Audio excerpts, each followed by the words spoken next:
अस्सलाम वालेकुम, मैं हूं ज़ीशान और आप देख रहे हैं मेरा यूट्यूब चैनल पॉलिटिकल कॉर्नर। उम्मीद है अब सब खैरियत से होंगे। नवाज शरीफ साहब की सियासी जिंदगी का आज एक बड़ा दिन था। नवाज शरीफ साहब को अल अजीजिया रेफरेंस में भी बरी कर दिया गया है और बाइज्जत बरी कर दिया गया है। ये उस एक ड्रामे का या उस एक फिल्म का हिस्सा था जो 2014 से शुरू हुआ। इसका इंटरवल 2017 में जब नवाज शरीफ साहब को नाअहल किया गया हुआ और आज ये इस ड्रामे की आखिरी किस्त थी जो कि खत्म हो चुकी है। ये ड्रामा शुरू किया जाता है पनामा के नाम से, पनामा से ये कामा पे आके खत्म होता है और आज जाके नवाज शरीफ साहब को इसमें बरियत मिल जाती है और बाइज्जत बरियत मिल जाती है। और अब इसे कहा जा रहा है कि ये किसी डील का हिस्सा था। अगर डील का हिस्सा था तो 4 साल आपकी हुकूमत रह गई है, 4 साल में आप साबित कर देते ये चीजें। 4 साल में आपने वो बहुत सारे कागज लहराए। सुबह 9 बजे से लेके जैसे ही टीवी चैनल्स खुलते थे, जब जैसे उनके हेड ऑफिस खुलते थे, आप पहुंच जाते थे कॉन्फ्रेंस करने के लिए और रात को 12 बजे तक ये आपका जो किस्से थे ये जारी रहते थे। एक आ रहा है, एक शहजाद अकबर आ रहा है, वो दिखा रहा है इतनी मोटी मोटी फाइल्स, ये देखे हमने सबूत ढूंढ लिया। वो जा रहा है तो उसके बाद फवाद चौधरी आ जाता था, फवाद चौधरी जा रहा है तो दूसरा आके बैठ जाता था। इन तमाम लोगों ने मेरे ख्याल से कोई कम से कम नहीं, हजारों में ये कॉन्फ्रेंस है जो ये कर चुके हैं, लेकिन इन्होंने जो किस्सा जो साबित है वो एक पाई करप्शन नहीं साबित कर सके और आज इन्हें ये जो डील का हिस्सा लग रहा है। 4 साल में अगर आप में था, अगर करप्शन हुई थी, पाकिस्तान का पैसा लूटा था, तो आप ला के बताते पाकिस्तान की आवाम को कि ये देखें हमने साबित कर दिया है। क्योंकि जब ये फैसला आया था नवाज शरीफ साहब के खिलाफ, तब इमरान खान साहब ने खुद कहा था ये कमजोर फैसला है। और ये कमजोर फैसला क्यों था? क्योंकि आपको सबूत नहीं मिले थे, क्योंकि आपकी जो टीम थी वो जो सो कॉल्ड जेआईटी थी वो नकारा जेआईटी थी, जो सिर्फ अपने मफाद के लिए बनाई गई थी, नवाज शरीफ साहब को तोड़ने के लिए, पीएमएलएन को तोड़ने के लिए बनाई गई थी। जब आपसे वो काम नहीं हुए तो आपने हाथ खड़े कर दिए और फिर आपको अकामा का सहारा लेना पड़ा।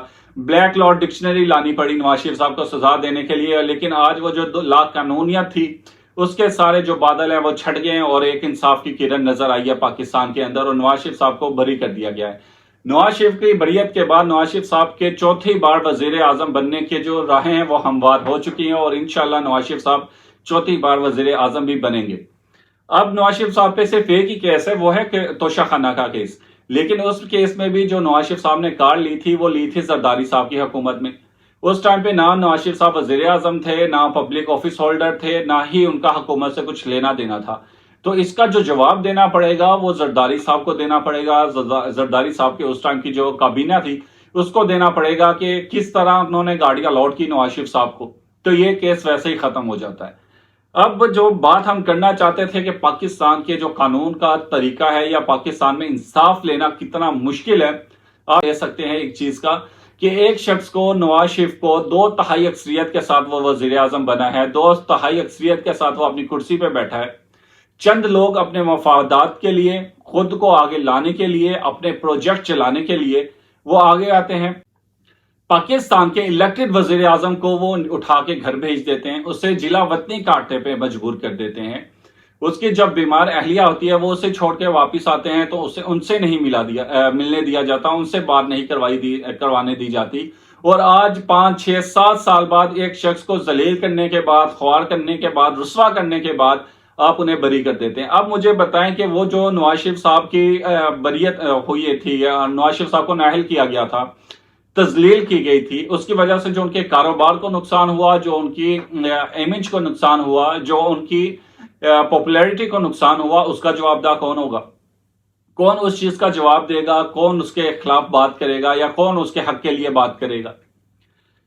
कि आप केस आता है, 450 लोगों में से एक बंदे को सिलेक्ट करते हैं, वो नवाज शरीफ है पनामा में से।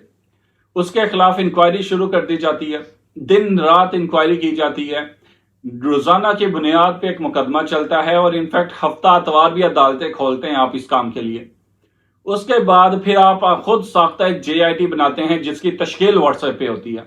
व्हाट्सएप जेआईटी आपकी पूरी दुनिया घूम लेती है, पाकिस्तान की एक एक अकाउंट को छान लेती है, उसके बाद दुबई जाती है, यूएई जाती है, वहां जाके सबूत इकट्ठे करती है। और इतना करने के बाद कोई दुनिया की एजेंसी, पाकिस्तान की एजेंसी नहीं छोड़ी जो आपने इसके लिए ना इस्तेमाल की हो। और उसके बाद आपको एक शख्स के लिए क्या मिलता है? एक पनामा, एक अकामा मिलता है। एक अकामा मिलता है जिसमें आप एक और सजा लिख देते हैं कि जी अपने बेटे से तनख्वाह नहीं ली, लिहाजा हम इसे फारिग कर देते हैं। मतलब کہ 24 करोड़ अवाम का एक इलेक्टेड प्राइम मिनिस्टर सिर्फ इसलिए नाअहल कर दिया जाता है क्योंकि उसने अपने बेटे से तनख्वाह नहीं ली है। चलता फिरता उभरता हुआ पाकिस्तान डुबा दिया जाता है। पाकिस्तान की जीडीपी आप उस जमाने में देख लें, पाकिस्तान का ग्रोथ रेट देख लें, बेरोजगारी की शरह देख लें, पाकिस्तान को G20 में शामिल होने के इंदिए दिए जा रहे थे और यह भी कहा जा रहा था कि पाकिस्तान ने अपना आखिरी IMF का जो मुआहिदा है वो साइन कर लिया है, इसके बाद पाकिस्तान को IMF के पास जाने की जरूरत नहीं। सी पैक आ रहा था, इन्वेस्टमेंट आ रही थी, पाकिस्तान में रोजगार मिल रहा था, बच्चों को पढ़ाई का जो सिस्टम है वो अच्छा हो रहा था, प्रोजेक्ट लग रहे थे, लेकिन ये पाकिस्तान की जो खुशी थी वो हजम नहीं हो रही थी। वो करते करते उसको नजर लगाई गई, एक प्रोजेक्ट को लेके आए गए जिसका नाम इमरान खान था, उनको करते करते हर चीज में उनको सहूलत करते दी गई, हर जगह उनको बनाया गया, आगे लाया गया और आज करते करते पाकिस्तान किस नहज पे पहुंच चुका है ये भी आप लोगों के सामने है। नवाज शरीफ का तो चलो छोड़े, वो एक फर्द वाहिद था, उसके साथ जो होना था वो हो गया, लेकिन जो 22-23 करोड़ अवाम के साथ आप लोगों ने किया है उसका जवाबदेह कौन होगा। अब मैं आपको एक वो छोटे से इमरान खान से आपके बताता हूं कि जब TLP ने धरना दिया था इमरान खान साहब के दौरे हुकूमत में, तो तब हमें फवाद चौधरी साहब ने आके बताया था कि जो पर डे नुकसान हो रहा है पाकिस्तान को वो 2 करोड़ रुपए का है। 2 करोड़ था शायद 2 अरब, 2 करोड़ रुपए का नुकसान पाकिस्तान को डेली बुनियाद पे हो रहा है इस धरने की वजह से। मैं कहता हूं PTI से और किसी चीज का ना पूछा जाए, 126 दिन को मल्टीप्लाई किया जाए 2 करोड़ के साथ और वो जो अमाउंट बनती है उसका हिसाब PTI से लिया जाए कि जो आपने अपनी जिदबाजी में, अपनी अना में 126 दिन का धरना दिया, अपने सियासी कजन को साथ मिला के, वो जो नाच गाना आपने 126 दिन किया उसका हिसाब कौन देगा। उस 126 दिन में जो 2-2 करोड़ डेली का नुकसान हुआ है, उस इतने करोड़ों रुपए में जो वो अरबों में पहुंच जाता है उसका हिसाब पाकिस्तान के अवाम को कौन देगा। कि सिर्फ नुकसान तब होना था जब TLP ने धरना देना था, आपके धरने से नुकसान नहीं हो रहा था पाकिस्तान को। अभी नवाज शरीफ साहब को बरी कर दिया गया है, एक मुख्तसर सा फैसला दिया गया है नवाज शरीफ साहब के हक में। अब ये जो पूरा फैसला है, तफसीली फैसला आना है वो बाकी है और तफसीली फैसला पढ़ने में बहुत मजा आएगा। उसमें बताया जाएगा कि 2017-18 में क्या क्या होता रहा है, किस तरह से ला के लोगों को ला के बगैर इनके वफादारियां चेंज करवा के वादा माफ गवाह बनवा के नवाज शरीफ साहब को सजा दी गई थी।